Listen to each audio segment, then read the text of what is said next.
Okay, welcome to my channel, Swiss Chesler fan. Actually, we're still waiting for the new car. It's gonna arrive in 6 days, something like that. So we're pretty excited. And right now we're actually in the Canton de Valais. So you can appreciate the beautiful mountains in the background. And we're heading back home. And I wanted to talk a little bit about charging stations here in Valais and also in Switzerland in general. So most of the charging stations we have here now are 11 or 22 kilowatts, but actually they have been deploying a lot more high power ones. But one of the things I realized that one of the charging stations I was hoping to use is actually using the Chateau standard instead of the CCS standard. The problem with the Chateau is that it's not supported by the Model 3. It's only supported by the Nissan Leaf and the S and the X, exactly, thank you very much. And so with the Model 3, it's not clear if a Chateau adapter will come out. Tesla seemed to have mentioned it before, but I'm not sure it's actually going to happen. So what might be more likely is that we'll see a lot more charging stations proposed, both Chateau and Type T or CCS2, which are both supported. I mean, sorry, the CCS2 is supported by the Model 3. The nice thing about these Chateau or CCS2 chargers is that they're capable of charging at 50 kilowatts. So that's already a lot more and makes for faster charges. Now, of course, superchargers are still the gold standard, and hopefully in Switzerland they will also upgrade them quickly to the largest, version 3, I think, generation 3, which can go up to 350 kilowatts, I think, which would be really amazing. Because if they reach that, you could charge your car in 20 minutes, and that would be just incredible. This was in USA. They have a few, I think there's maybe 2 or 3 Gen 3. And one of the tricky things with Gen 3 is that usually you can't pull that much power from the network. And the way these chargers work is they actually have batteries attached to them that charge over the network for a while, and then they deliver a lot more power to the batteries. And of course, as Tesla has been working on the improvements, the batteries need to be pretty hot in order to charge faster. And so the Model 3s and the new Model S and X, so they can preheat the battery until they arrive to a supercharger. So that should be pretty neat, but of course there's no telling when this will actually be available in Switzerland. So here, just quickly, we're actually at the limit between the Canton du Valais and Vaud. We actually just shifted into Vaud. And on the left is Canton de Vaud, and on the right is the Canton du Valais. VSVD. That's right, VSVD on the license plate. As you can see, it's a beautiful day, perfect for driving and filming. 23 degrees outside. 23 degrees, that's right. And Really hot. yeah, it was hot. We were in a very nice pool area called Aqua Park. Yeah, and there we spent 4 hours, so we're a little bit tired. So the Chateau de Chillon, as you see, is actually built on a rock that's in the lake.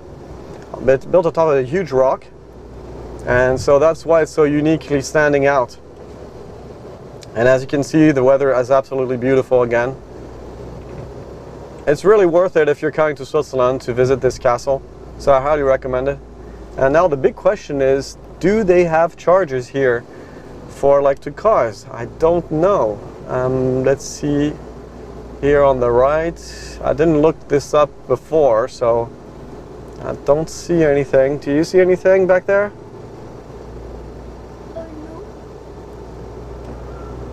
No, I don't see any chargers. It would have been really cool if there were any.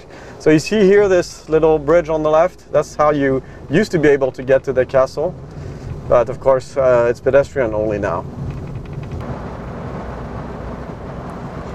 One thing I've noticed about charging in Switzerland is that the charging stations are getting a lot busier, and so it's going to be a challenge, I think, going forward to charge, because a lot of the public stations will be more and more busy.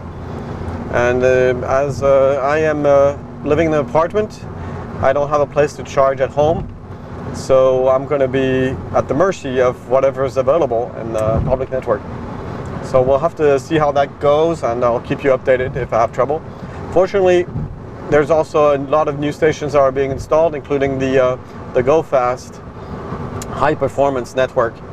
And GoFast is basically a DC 150 kilowatt charging system, and that is being deployed across Switzerland. And I saw that they actually had an agreement with the government, the Swiss government, to install chargers on the highway system.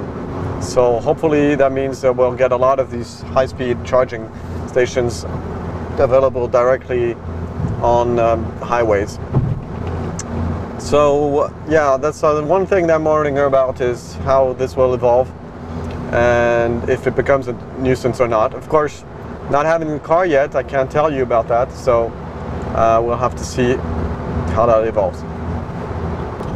One thing I should mention about charging in Switzerland is the prices.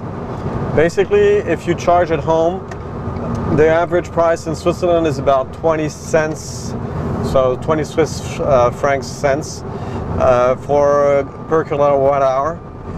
Now that's of course if you're charging at home. In public charging stations, you will usually have a starting fee ranging from 1 franc 50 to maybe 2 francs tops, and then you'll have different types of pricings. Some pricings can go as high up to 45 cents per kilowatt hour, which is, I find it pretty expensive. That would be usually for 11 or 22 kilowatt hour charging stations. And otherwise, you could have like some other fast charging stations will charge you 30 cents. And last but not least, there's also a different tarification system that charges by the minute. And so there's a network called the Move network that charges 1 franc 50 to start the charge, and then 10 cents per minute of charging. So it's kind of difficult to know exactly how much that represents. So until I get the car, it'll be difficult to tell you actual numbers of how much I have to pay for charging. But that's something I'll come back to once I have it, and give you a better idea of what the actual costs are of charging on the public networks in Switzerland. Now, if you like this video, and if you're interested in purchasing a Tesla, I'll put the referral code at the bottom description. And if you use it now, you can get 1,500 kilometers of supercharger, and it'll also give me the same, so it'll be appreciated in both ways. So, and of course, if you have any questions about the car, don't hesitate to ask. Okay, so that was everything about charging in Switzerland that we could say today.